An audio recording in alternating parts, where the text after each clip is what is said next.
हर हर हर हर हर हर गुरु समाजाच्या महाधिवेशनामध्ये सर्वप्रथम मी छत्रपती शिवाजी महाराजांना नमन करतो आणि या ठिकाणी या कार्यक्रमाकरता विशेष रूपाने उपस्थित झालेले महाराष्ट्राचे लाडके आणि लोकप्रिय मुख्यमंत्री माननीय एकनाथराव शिंदेजी, आपले पालकमंत्री राधाकृष्ण विखे पाटीलजी, आमचे मार्गदर्शक आणि ज्येष्ठ नेते महाराष्ट्राचे माजी मुख्यमंत्री आणि देशाचे माजी गृहमंत्री माननीय सुशील कुमार शिंदेजी, आपले लोकप्रिय खासदार आदरणीय डॉक्टर जयसिद्धेश्वर महास्वामीजी, आमदार सुभाष बापू देशमुख, आमदार विजय मालक देशमुख, आमदार समाधानजी अवताडे, आमदार राणा जगजीत सिंह पाटीलजी, आमदार शहाजी बापू पाटीलजी, आमदार राजेंद्र भाऊ राऊतजी, आमदार ज्ञानराज चौगुलेजी, आमदार सचिन कल्याण शेट्टीजी, आमदार यशवंत मानेजी, आपल्या समाजाचे अध्यक्ष आणि दीर्घकाळ विधानसभेमध्ये आमच्या सोबत ज्यांनी काम केलं ते अतिशय धडाडीचे आणि सातत्याने काम करणारे आमचे मित्र विजयराज शिंदेजी, आपल्या या संपूर्ण गुरव समाज संघटनेचे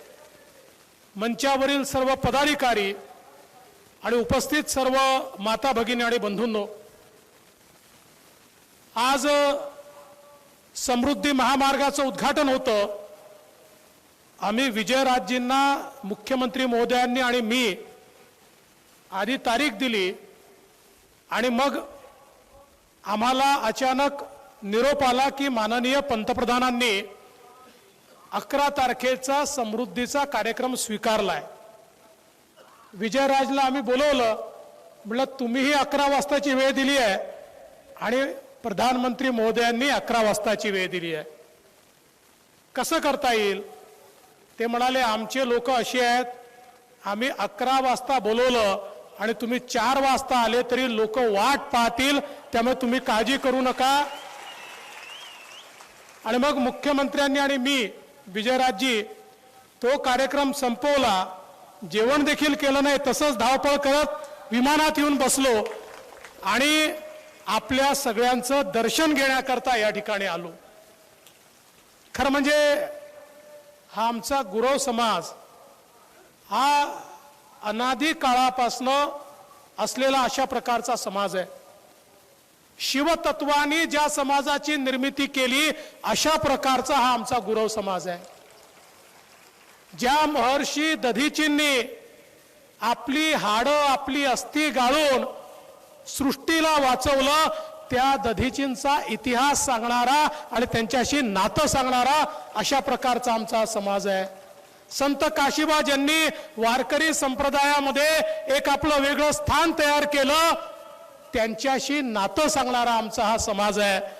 एक फार मोठी परंपरा असलेला समाज की ज्या समाजाने खऱ्या अर्थानं देव देश आणि धर्माकरता सर्वस्व अर्पण केलं आणि देव देश धर्माची सेवा करत वर्षानुवर्ष या ठिकाणी हिंदू धर्माला जीवित ठेवण्याचं काम हे आमच्या या गुरव समाजाने या ठिकाणी केलं आहे. आणि म्हणूनच गाव तिथे मंदिर, गाव तिथे गुरव, जिथे मंदिर तिथे गुरव समाज आज आम्हाला पाहायला मिळतो. 2 घर असतील, 1 घर असेल. अनेक वेळा गुरव समाजाचे आमचे बंधू सांगतात आम्ही अल्पसंख्याक आहोत. खरं आहे, गावामध्ये घरं कमी आहेत, पण त्या गावामध्ये हे जे काही 2-4 घरं आहेत ते दुधातल्या साखरेसारखे त्या ठिकाणी असतात आणि समाजाला मदत करण्याचं, समाजाकरता काम करण्याचं कार्य ते सातत्याने करत असतात. आणि ही गोष्ट देखील खरी आहे की वर्षानुवर्ष मंदिरं सांभाळण्याचं काम, तिथे पूजा दिवाबत्ती करण्याचं काम, तिथे बेलफूल करण्याचं काम, प्रसंगी समाजाच्या प्रबोधनाकरता वाद्यवृंद, गायन, सगळ्या प्रकारची कामं ईश्वराची सेवा आणि लोकप्रबोधनाकरता आमच्या गुरव समाजाने या ठिकाणी केली. आणि म्हणूनच हे जे काही एक अतूट नातं आहे, आता शिंदे साहेब म्हणाले ते खरं आहे की ईश्वराशी आपण ज्यावेळेस साधर्म्य साधतो त्यावेळी अनेक माध्यमं त्या ठिकाणी असतात की जी ईश्वराची सेवा करत असतात, त्यांच्यापर्यंतही ईश्वराचे अंश पोचत असतात. तशा प्रकारची शतकानुशतकं ईश्वराची सेवा करणारे लोक तुम्ही आहात. त्यामुळे आमची ही जबाबदारी आहे की तुमची सेवा करायची संधी आता आम्हाला मिळाली आहे, तर निश्चितपणे ही सेवा करण्याचा प्रयत्न या ठिकाणी आम्ही करू. आज खरं म्हणजे अनेक अडचणींचा सामना आमचा गुरव समाज करतोय, हे खरं आहे. बलुतेदार असतील, अलुतेदार असतील, गेल्या अनेक वर्षांमध्ये वेगवेगळ्या प्रकारची स्थित्यांतर आल्यामुळे, समाजामध्ये बदल होत गेल्यामुळे खूप मोठ्या प्रमाणात अडचणींचा सामना करावा लागतोय. अनेक ठिकाणी गरिबी आली आहे, अनेक ठिकाणी जमिनी निघून गेल्या आहेत, अनेक ठिकाणी मंदिरांवरचा अधिकार निघून गेलाय, काही ठिकाणी गुंडागर्दीमुळे जे काही होतं ते जीवनयापन करण्याचं साधन कोणीतरी बळकावून टाकलाय. अशी अनेक भागामध्ये आमच्या गुरव समाजाची परिस्थिती या ठिकाणी पाहायला मिळते. आणि म्हणूनच या संपूर्ण समाजाला संघटित करून, या संघटित समाजाच्या माध्यमातनं पुन्हा एकदा आपल्या समाजाला न्याय मिळाला पाहिजे, याकरताच आपण हे अधिवेशन या ठिकाणी बोलवलं आहे. आज खरं म्हणजे माननीय मुख्यमंत्री महोदयांच्या आणि माझ्या माध्यमातनं आम्ही आपल्याला आश्वस्त करू इच्छितो की आज ज्या मागण्या आपण मांडलेल्या आहेत, या मागण्या अत्यंत महत्त्वाच्या आहेत आणि सरकार निश्चित या मागण्यांच्या संदर्भात कारवाई करेल. माननीय मुख्यमंत्री हे सातत्याने सांगतात, आमचं सरकार हे जनतेचं सरकार आहे, ते वंचितांचं सरकार आहे. ज्यांच्यापर्यंत विकास पोचला नाही, ज्यांच्यापासनं विकास दूर राहिला, त्यांच्यापर्यंत पहिल्यांदा विकास पोचवण्याचं काम हे आपलं सरकार या ठिकाणी करणार आहे. आणि म्हणूनच आज वेगवेगळ्या मागण्या आपण केल्या आहेत. मग त्या ठिकाणी जमीन खालसा करण्याच्या संदर्भातली बाब असो, खरं म्हणजे यापूर्वीच माननीय मुख्यमंत्र्यांनी या संदर्भातली एक बैठक बोलवली होती. विखे पाटील साहेब, आपण त्या संदर्भात एक नोट देखील तयार केली होती. आपण मागच्या आठवड्यातच या संदर्भात एक बैठकही करणार होतो, मात्र त्या दिवशी दुसरं काही कारण झाल्यामुळे माननीय मुख्यमंत्र्यांना बाहेरगावी जावं लागलं. पण आता लवकरच ती बैठक घेऊन या ज्या काही वर्ग 3च्या इनाम वर्ग 3च्या जमिनी आहेत, या संदर्भातला निर्णय करताना निश्चित गुरव समाजाला डोळ्यासमोर ठेवूनच माननीय मुख्यमंत्री महोदय निर्णय करतील, हा विश्वास या ठिकाणी मी देऊ इच्छितो. खरं म्हणजे आपल्या शिक्षणाच्या व्यवस्था असतील, आपल्या रोजगाराच्या व्यवस्था असतील, मग त्या महामंडळाच्या माध्यमातून असो किंवा दुसऱ्या कुठल्या माध्यमातून असो, निश्चितपणे माननीय मुख्यमंत्री या संदर्भात पुढाकार घेतील. येत्या काळामध्ये विजयराजजी निश्चित आपण बसून कशा प्रकारे शिक्षण आणि रोजगार या दोन्ही गोष्टी, आणि केवळ रोजगार नाही तर स्वयंरोजगाराकरताही आमच्या तरुणाईला कशा प्रकारे मदत करता येईल, त्यांना स्किल डेव्हलपमेंट कसं करता येईल, त्यांच्या हाताला काम कसं देता येईल, या संदर्भातला सगळा पुढाकार हा निश्चितपणे सरकार घेईल, हा विश्वास देण्याकरता मी या ठिकाणी आलो आहे. आणि मला या गोष्टीची कल्पना आहे की आपण सगळे लोक हे समाजामध्ये उत्तम कार्य करता, आणि म्हणूनच आपल्या सगळ्यांच्या पाठीशी उभं राहणं हे आमचं कर्तव्य आहे. शेवटी आपली जी मंदिरं आहेत, ही मंदिरं देखील केवळ पूजास्थळं नाही आहेत, ती समाज परिवर्तनाचं साधन आहे. वर्षानुवर्ष समाजामध्ये एक प्रकारे संस्कार रुजवण्याचं काम हे आमच्या मंदिरांनी केलं.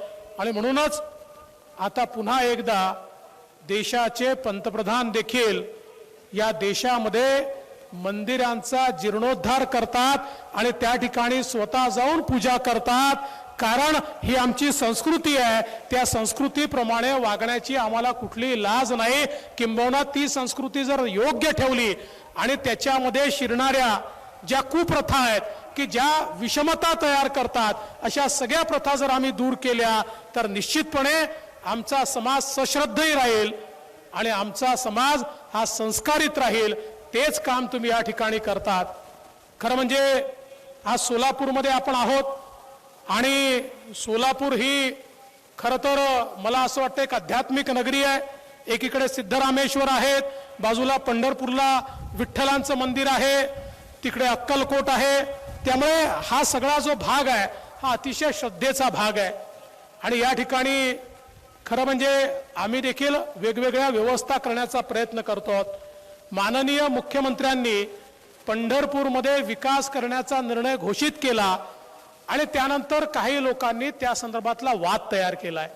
मी त्याही लोकांना सांगू इच्छितो, माननीय मुख्यमंत्र्यांनी स्पष्टपणे सांगितलेलं आहे, पंढरपूरचा कॉरिडॉर हा कोणाला उद्ध्वस्त करून आपल्याला करायचा नाही, तर हा कॉरिडॉर सगळ्यांना सोबत घेऊन आपल्याला करायचा आहे.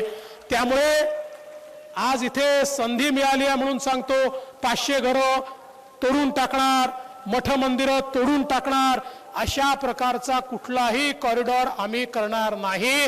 तर या ठिकाणी पंढरपूरमध्ये ज्या परंपरा आहेत आणि जे मठ मंदिरं आहेत यांना संरक्षित ठेवून त्या ठिकाणी येणाऱ्या वारकऱ्यांकरता जास्तीत जास्त सोयी कशा करता येतील आणि अतिशय भव्य आणि दिव्य अशा प्रकारचं काम तिथे कसं करता येईल, अशा प्रकारचाच कॉरिडॉर हा त्या ठिकाणी आपण निर्माण करणार आहोत. त्यामुळे या संदर्भातही जे अफवा पसरवत आहेत त्यांना हात जोडून विनंती आहे, सगळ्यांना सोबत घेऊन सगळ्यांच्या मताने या ठिकाणी अशा प्रकारचं काम आम्ही करू. हे देखील या निमित्ताने मी सांगतो. पुन्हा एकदा गुरव समाजाने या अधिवेशनाकरता आम्हाला या ठिकाणी बोलवलं, त्याबद्दल आपले मनापासून आभार मानतो आणि आपल्या पाठीशी पूर्ण ताकदीने आम्ही उभं राहू हे आश्वासित करून या ठिकाणी माझं बोलणं संपवतो. जय हिंद, जय महाराष्ट्र. एबीपी माझा, उघडा डोळे बघा नीट.